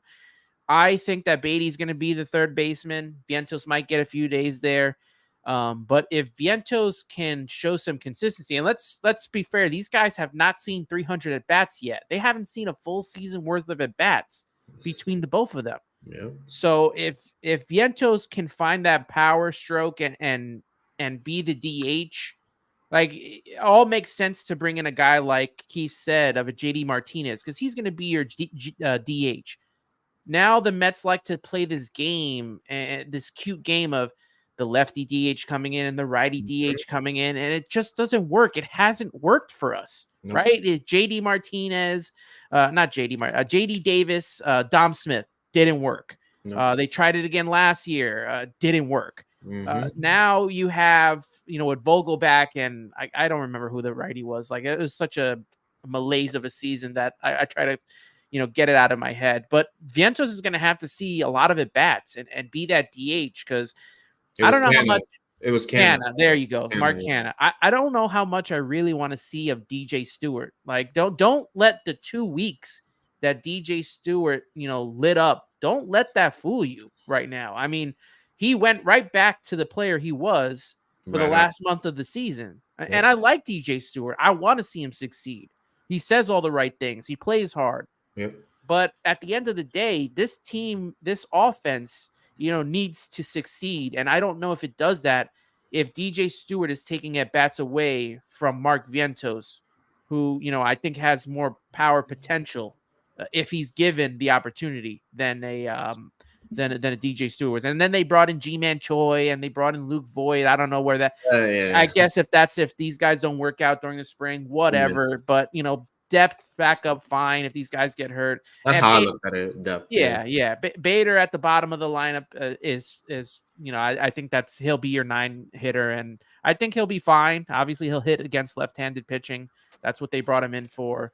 And then you bring in Tyrone Taylor in there as well. And if the DH doesn't work out for the way they want to do it with Stewart and Vientos, I would definitely consider Starling Marte. I know he doesn't want to do it. He said it in the presser, but if Drew Gilbert is lighting it up in AAA, and you can bring him up to play in the outfield with Bader and Tyrone Taylor and Nimmo, got to move Marte to DH. I looked at I don't know if it was his Baseball Savant. Yeah, he's got a great arm, but him going side to side and covering the field was poor.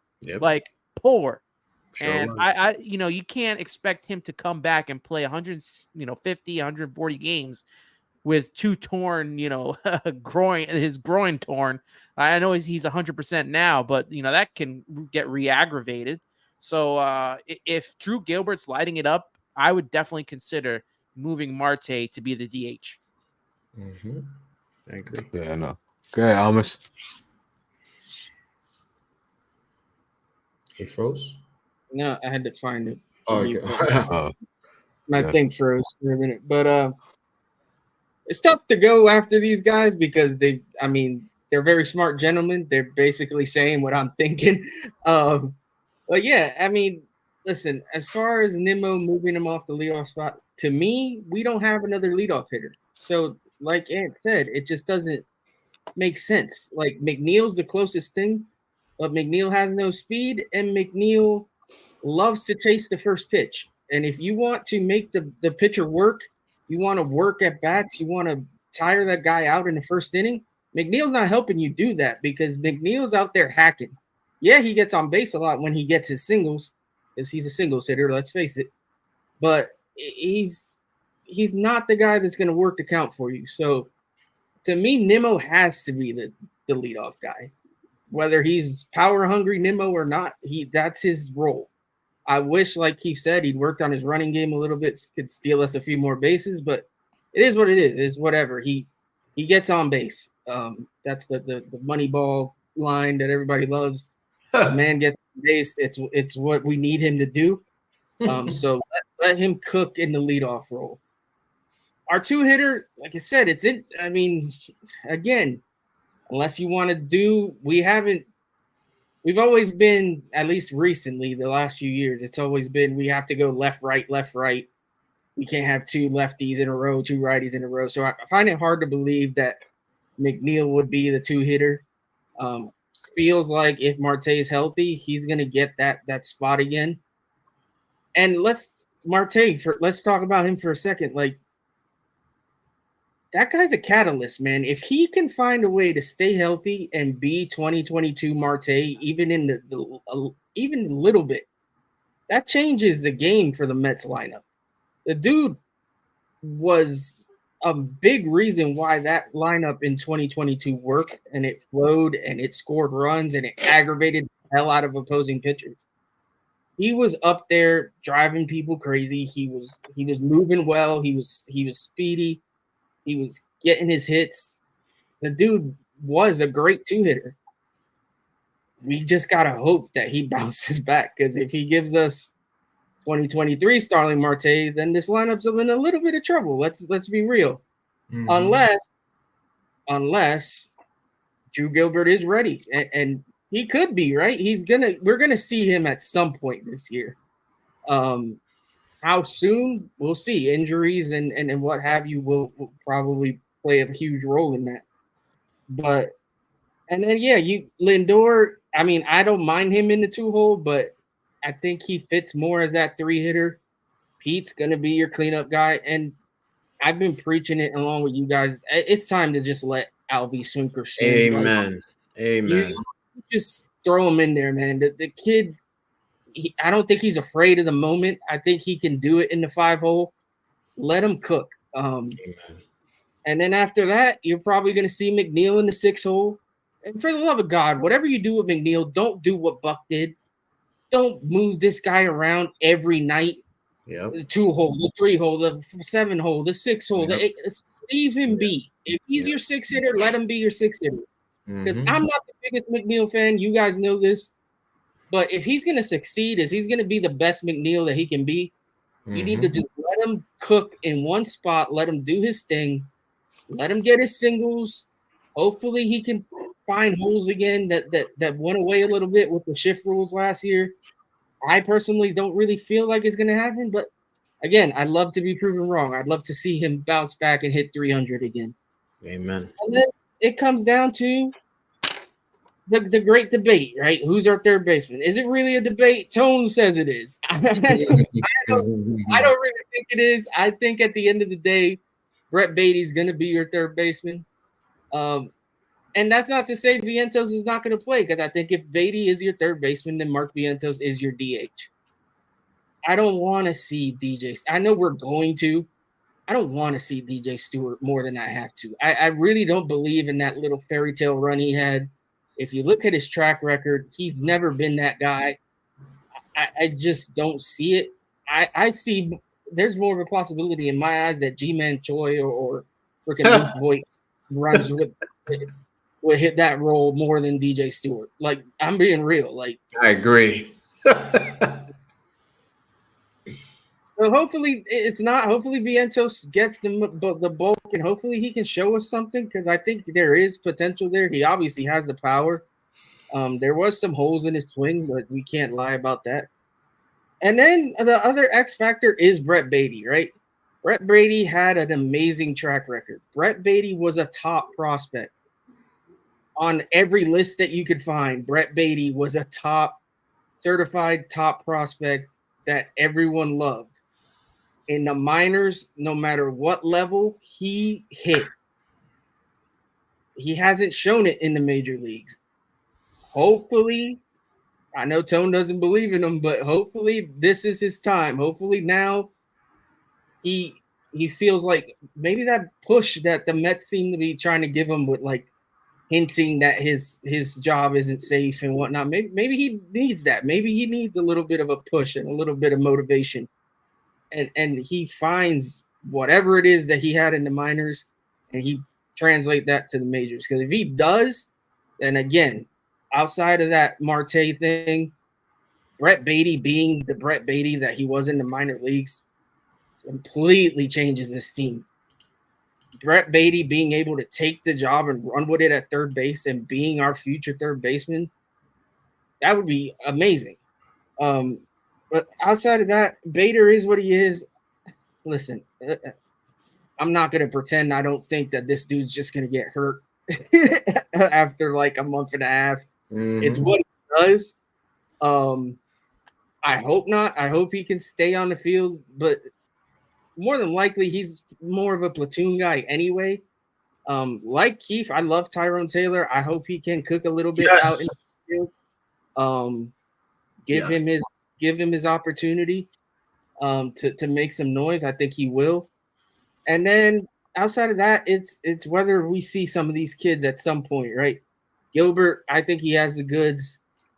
I think not everyone's sold on Acuna. I think we're going to see him sooner than later. Yes, sir. Yep. If it were up to me, and this is a hot take, I wouldn't have been afraid to still trade Jeff McNeil after Mauricio got hurt, because I really think that changed the dynamic of what we did with this roster. And if you had Mauricio still around, I think McNeil would be gone already. Amen. Personally, I would have still done it and let Acuna cook. I don't know. Maybe that's crazy. Maybe I'm a nut job, but I'm right with you. I'm with you on that one. A bit of that McNeil hate, I guess, shining through. But yeah, I think this lineup isn't that bad. I personally would have liked a JD Martinez. I don't think it's gonna happen. Like he said, I think not only does his bat inspire a little more confidence in me than Mark Vientos, but he has so much knowledge to input on these kids. And that would be nice to have around, I think. I think that would be a help. But I don't see it happening. But, yeah, I don't think this lineup is that bad. I think at the end of the day, the pitching is what's going to make the difference. And that's usually the case anyways. But, yeah, I really hope Marte – like, to me, Marte just finding a way to stay healthy and be that pesky bastard at the top of the lineup, that would make a huge difference for us. Amen. Facts. So, but facts. Amish was whatever he was doing just now. I'm ready to eat it. I am so ready to eat it. Nom nom nom nom. You know what I mean? Anyway, there was a question for you by AP Amish. Do you think McNeil's lineup placement may be determined on whether Marte is back being productive? Yeah, I mean it could, because if Marte is last year's Marte, if he can't stay on the field, if he's hurt, then you have a big hole in the 2 spot that you got to fill with somebody, right? So then that's going to shift. You're either going to shift Lindor to that 2 spot. Do you maybe put McNeil in the 3 hole in that case? I don't know. Like, I don't know. These are questions for Mendoza, who gets paid a lot more than any of us, him and his analytic crew. But, yeah, I think Marte's ability to stay on the field, ability to actually produce, makes a huge difference in where McNeil ends up in that lineup. Yeah, so I agree with a lot of what you guys said, and I'm reading the chat, and a few people want to see Lindor at number 1 due to his numbers in Cleveland and due to how he looked in the WBC.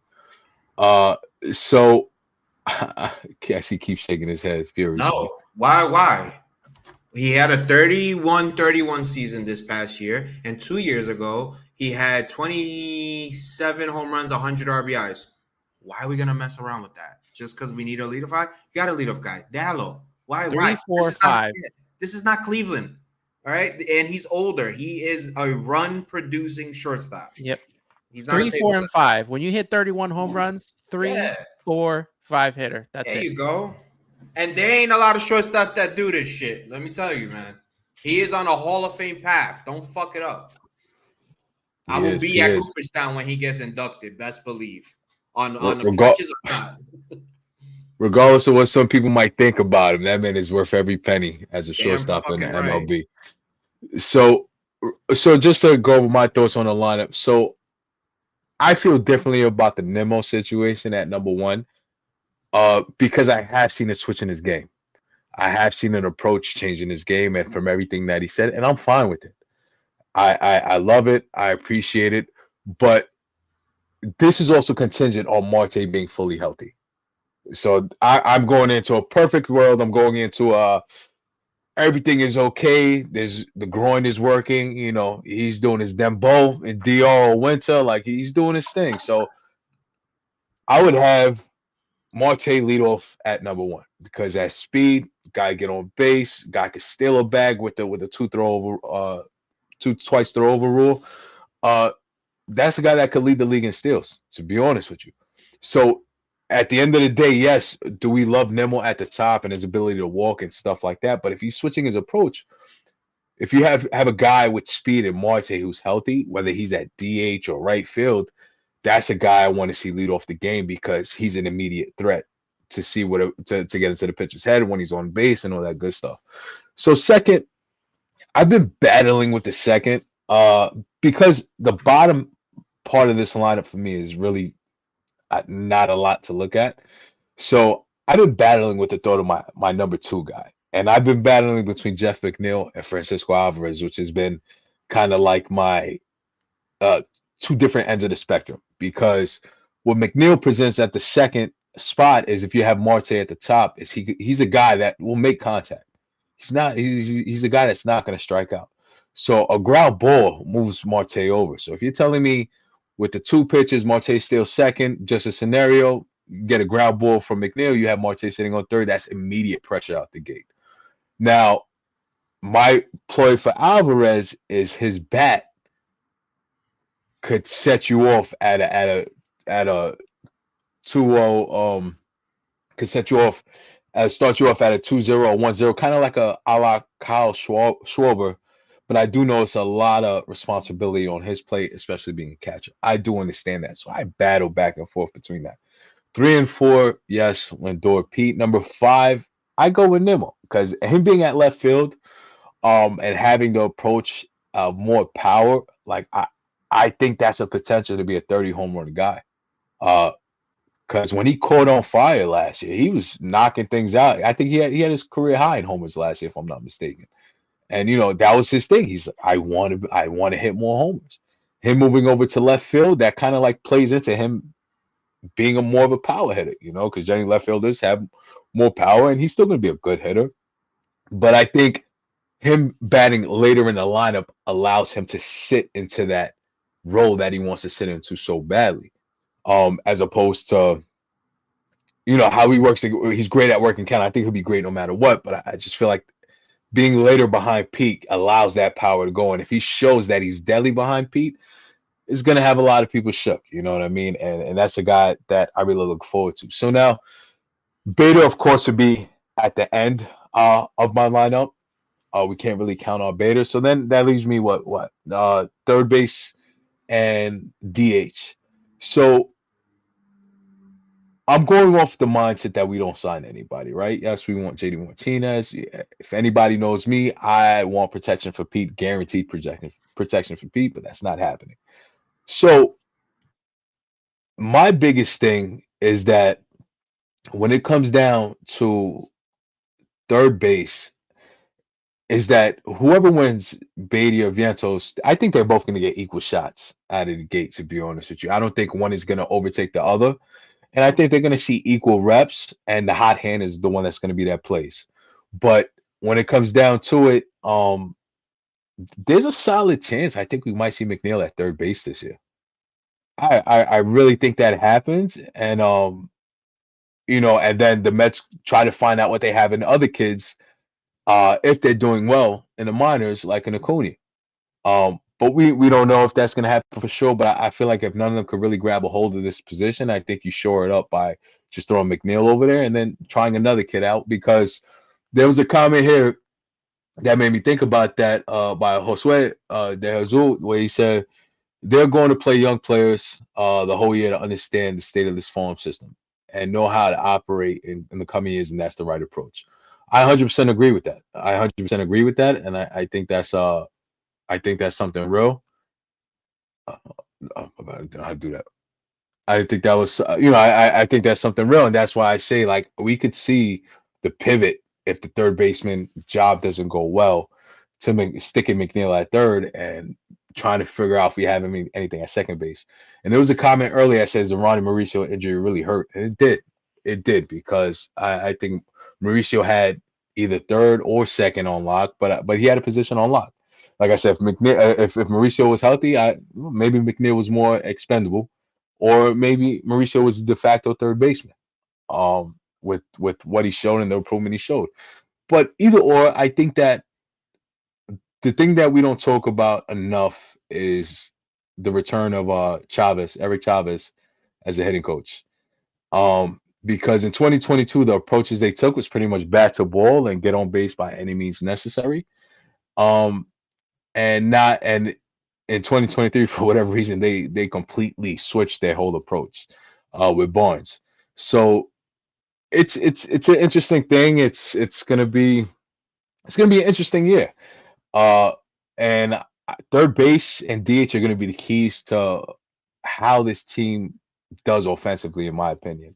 So who's to say that if Luke Voigt doesn't start raking in this spring training, as much as none of us really want to see it, where he doesn't get that opportunity out the gate to be behind Pete, because this is a year for Pete, whether we like it or not.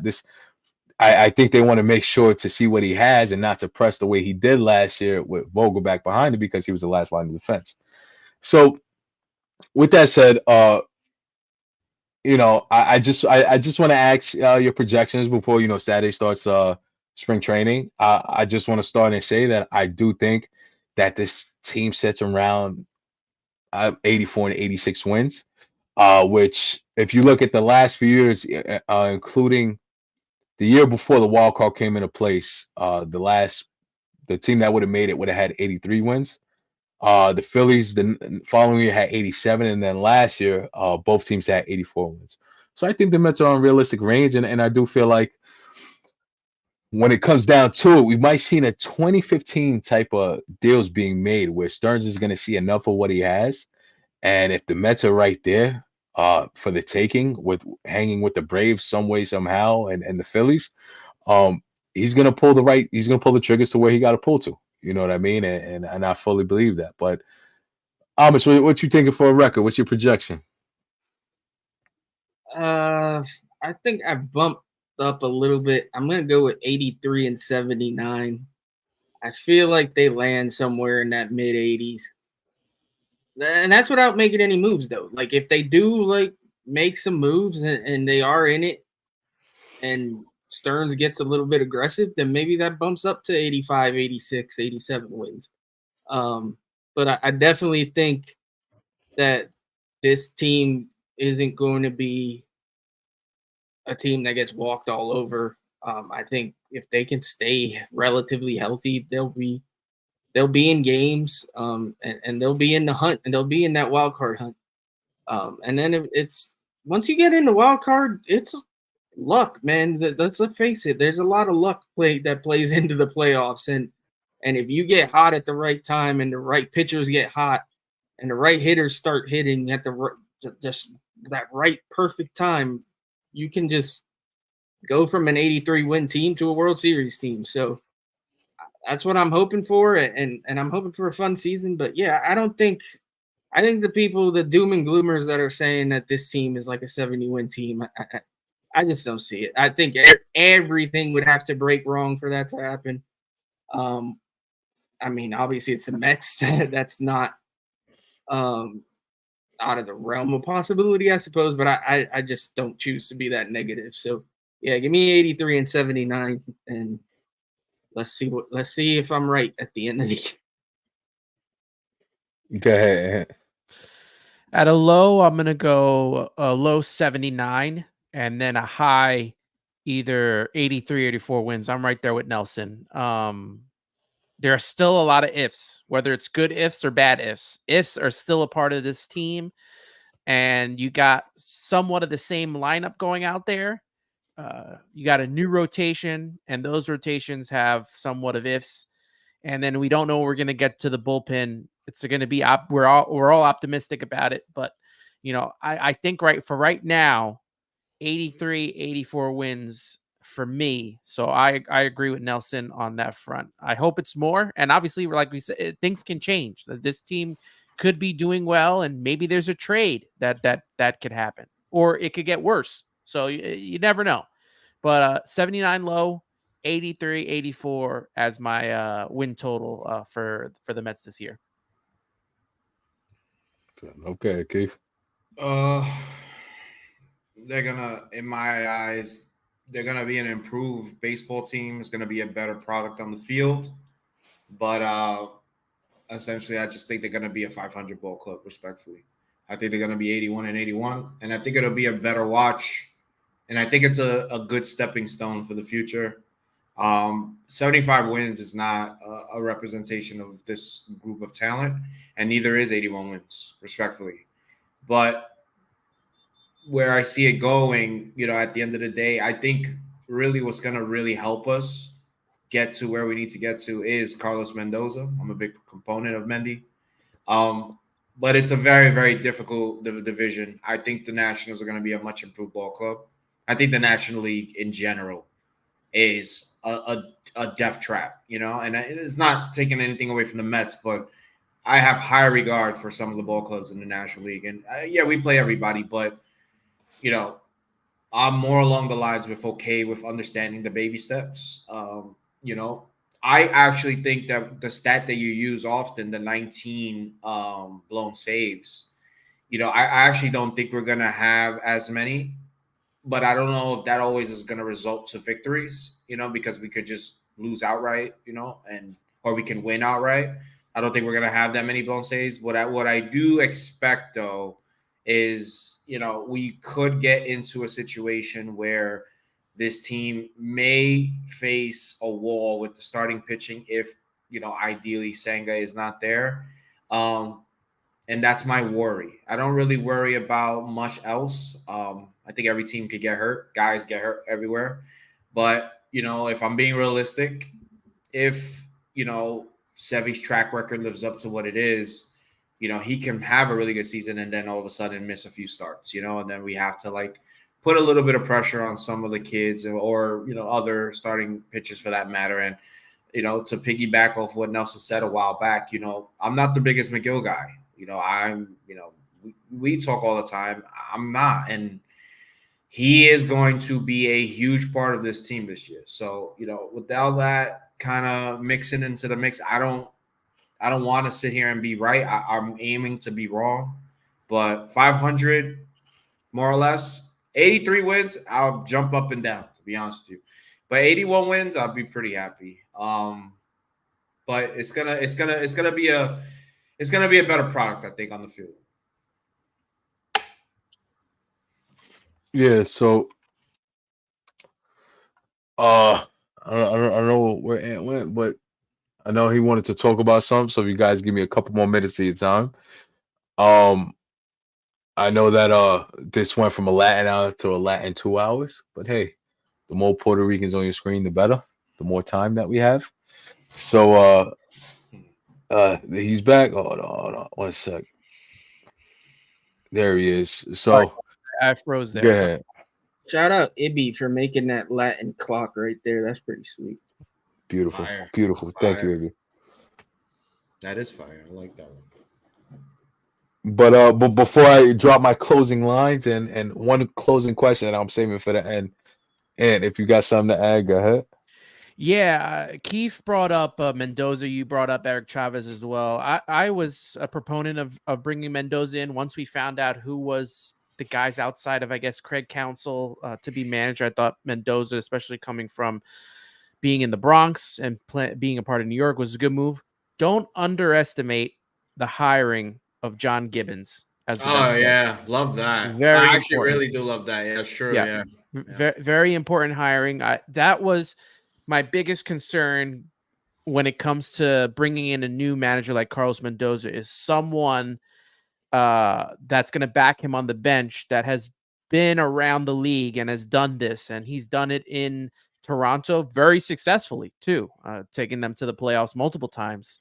And that hiring right there, I find is going to be important moving forward.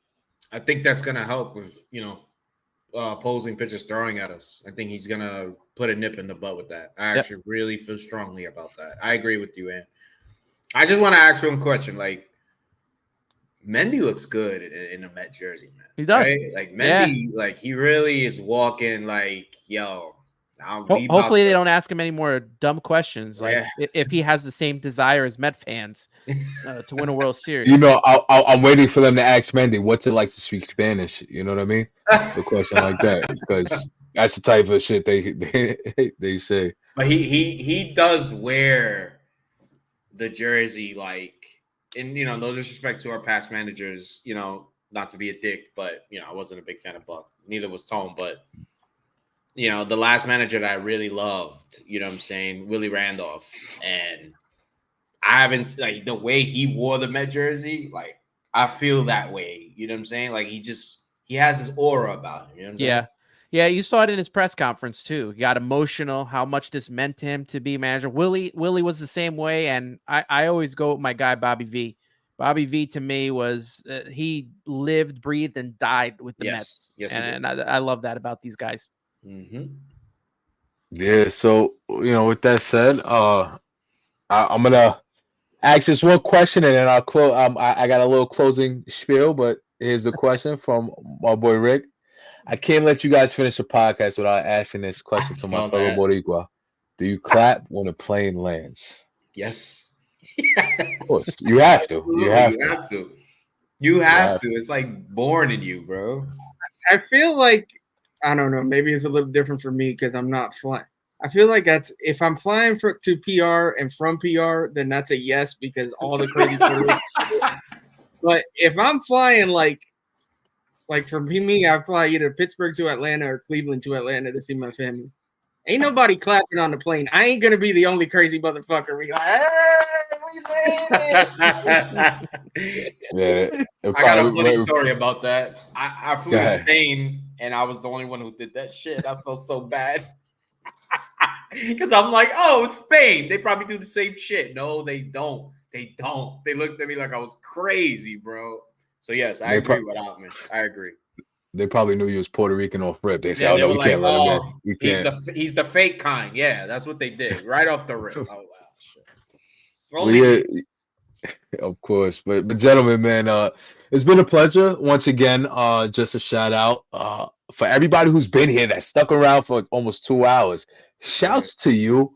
Shouts to the viewers. Shouts to the chats. If you're watching this on repeat or sharing it and watching it later, shouts to you. Like, follow, subscribe.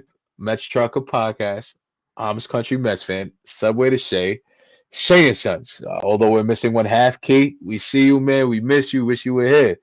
But with that said, once again, I just want to point out, and I feel like this is very, very important. I know that we all Puerto Rican in this specific chat video that we're doing, this live that we're doing, but we represent more than that. We represent our Caribbean brothers and sisters. We represent minorities who do podcasting that might not get enough recognition. Like, I'm starting from the bottom, but like I said, I said it before and I'll say it again. These guys on this screen deserve so much more love than what it is that they have and what it is that they receive. We literally have a star in Subway to Shay who's on SNY speaking his opinion. I don't know how much bigger we could get than that. I don't know what more we need to see, to like and subscribe and listen to this man's content. You know what I mean? And I'm not saying that we should. And this isn't. I don't want nobody to take this as, oh, this is a race thing, anything like that. But the truth is, we see the quality that these guys on the screen put out, and they're not getting the love that they deserve. I feel like something that has to be addressed, and something I hope that if you're sticking around in this, that you listen to them more, you love them more, you share it more, and you put these guys on the pedestal they deserve to be on, along with the top of the top dogs that there are in the podcasting world. Talking about sports, period. We love this game. We love this game. You know what I mean? And these three gentlemen have put in the work beyond work, the content that they put out every single day.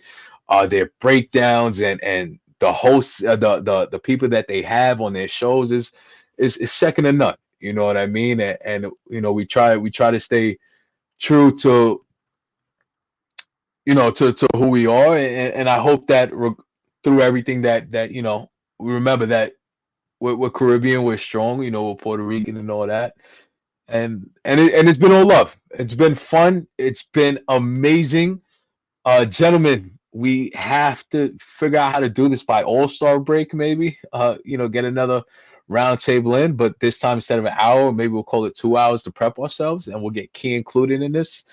And if there's any other Hispanics out there who do podcasts and reach out, show love, we'll show love to you. We'll put you on a pedestal as well, man.